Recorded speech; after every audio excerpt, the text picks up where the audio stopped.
Lando Norris kicked off the 2025 F1 season in the best possible way, converting pole position into a victory, claiming the lead in the Drivers' Championship, and ending Max Verstappen's record-breaking reign at the top. It was a commanding performance from the McLaren driver, though things might have played out differently if not for the team orders that prevented Oscar Piastri from challenging him midway through the race. Piastri later ran wide at turn 3, following Norris through the gravel, before losing control while re-entering the track and getting stuck in the grass at turn 4. That mishap prevented McLaren from enjoying a flawless start to the season, though they now sit tied with Mercedes at the top of the Constructors' Championship with 27 points each. Looking ahead, McLaren appears to be the team to beat. Their qualifying and race pace in Australia were outstanding, and without the intervention of safety cars, they could have finished at least 30 seconds ahead of their closest rivals. However, the FIA has taken notice of a particular trick McLaren used in Melbourne and is now cracking down on it ahead of the Chinese Grand Prix. A dominant start with team orders in play. The season opener delivered thrilling on-track action, unpredictable wet weather racing, and a frustrating debut for some drivers. But for Norris and McLaren, the race couldn't have gone much better. Despite a sluggish launch off the line in Melbourne, a mistake that last season might have cost him the lead to Verstappen or Piastri, Norris made up for it with aggressive defending, ensuring he held on to first place. From there, he controlled the race with a composed and measured drive to secure the first win of the season. However, the team's intervention in a potential intro-McLaren battle played a crucial role. Between laps 20 and 29, Piastri was the quicker driver, consistently lapping faster than Norris for 10 consecutive circuits. He closed a 3.2-second gap down to just 0.6 seconds before McLaren instructed him to hold position, citing the treacherous conditions and worn intermediate tires. It was a tough call, and Piastri was clearly frustrated, repeatedly asking over the radio if they were allowed to race. After the race, Piastri downplayed the incident, acknowledging that the extreme conditions justified the decision. However, he made it clear that he expects the same consideration in the future should the roles be reversed. Regardless of the controversy, Norris drove a near-flawless race, sending a clear message about his championship ambitions. With McLaren showing such strong form, the only real threat to Norris might come from within his own team. FIA targets McLaren's mini DRS trick. However, McLaren's dominance could be challenged as early as the next race in China. Following the Australian Grand Prix, the FIA announced stricter rear-wing deflection tests, set to take effect immediately. These new regulations come after teams were required to use onboard cameras during practice sessions to monitor wing deformation. As the season unfolds, it remains to be seen whether McLaren's early advantage will hold up under increased scrutiny. What are your thoughts on Norris' start to the season? Let me know in the comments. And until next time, drive safe. The FIA has analysed footage from the Australian Grand Prix and concluded that sufficient grounds exist for a tougher test on the upper rear wing at the upcoming Chinese Grand Prix. Despite this, all cars that competed in Australia were deemed legal under the regulations for that race. Findings and immediate implications.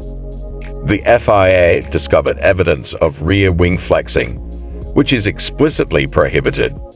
However, since the cars passed scrutineering tests, they were deemed legal under existing rules. To prevent future exploitation of this loophole, the FIA is introducing stricter tests in China, potentially rendering some of the rear wings used in Australia non-compliant. A statement from the governing body clarified that between the end of the 2024 season and the start of 2025, the FIA monitored on-track deflections during the Australian Grand Prix. After analysing footage of rear wing deformations alongside static deflections, Measured in Melbourne's FIA garage, they concluded that stricter tests should be introduced. New scrutineering standards. During the Australian Grand Prix, the allowable variance in the gap between the rear wing's main plane and the DRS flap under a 7.5 kilograms load was 2 millimeters. From the Chinese Grand Prix onward, the allowable variance will be reduced to 0.75 millimeters and further tightened to 0.5 millimeters by round 3 in Japan. Although all cars in Australia passed the existing tests, this revision suggests that some teams may have been using a mini DRS trick, similar to what McLaren exhibited at the 2023 Azerbaijan Grand Prix. Historical context and potentially affected teams. Last year in Baku, McLaren's rear wing flexed on straights, mimicking the effect of an open DRS and reducing drag to increase top speed. The FIA has not named any specific teams involved in Melbourne, but the Swift rule adjustment strongly implies that some were exploiting this technique. The abrupt implementation of these stricter standards is surprising. Teams were informed of the changes on Monday morning, just days before the Chinese Grand Prix. Modifying F1 parts is a process that typically takes months, not days. Consequently, affected teams must implement short-term fixes to comply with the new rules while awaiting factory-produced replacements. Since these adjustments will likely be well hidden, identifying the impacted teams may prove difficult. DRS performance data and speculation. In Melbourne, the top teams exhibited relatively consistent DRS-related speed gains. Mercedes, plus 24 km/h. McLaren and Red Bull, plus 23 km/h. Ferrari, plus 22 km/h. A team benefiting from illegal flexing would show a smaller speed difference between open and closed DRS positions. Based on these figures, Ferrari appears more likely than Mercedes to have gained an advantage. However, the data is not conclusive. Red Bull's concerns and pre-season observations. During pre-season testing, Red Bull expressed concern about rear wing behavior on rival cars, suspecting excessive flexing and slot gap manipulation. Given these concerns, Red Bull is unlikely to have been exploiting the trick themselves. Meanwhile, rearward-facing cameras captured Mercedes' rear wing flexing, and industry insider sources specifically called out Ferrari and McLaren as potential users of the mini DRS trick. The FIA has been clear. Any flexing in the rear wing is now unacceptable. The DRS flap must be either fully open or fully closed. No intermediate positions allowed. Legalities and the FIA's scrutineering approach. According to F1 regulations, a car is legal if it passes scrutineering tests, even if visual evidence suggests rule breaking. The FIA's goal is to ensure scrutineering is so stringent that teams cannot design wings that pass the tests but still flex during races. Anticipated impact and upcoming races.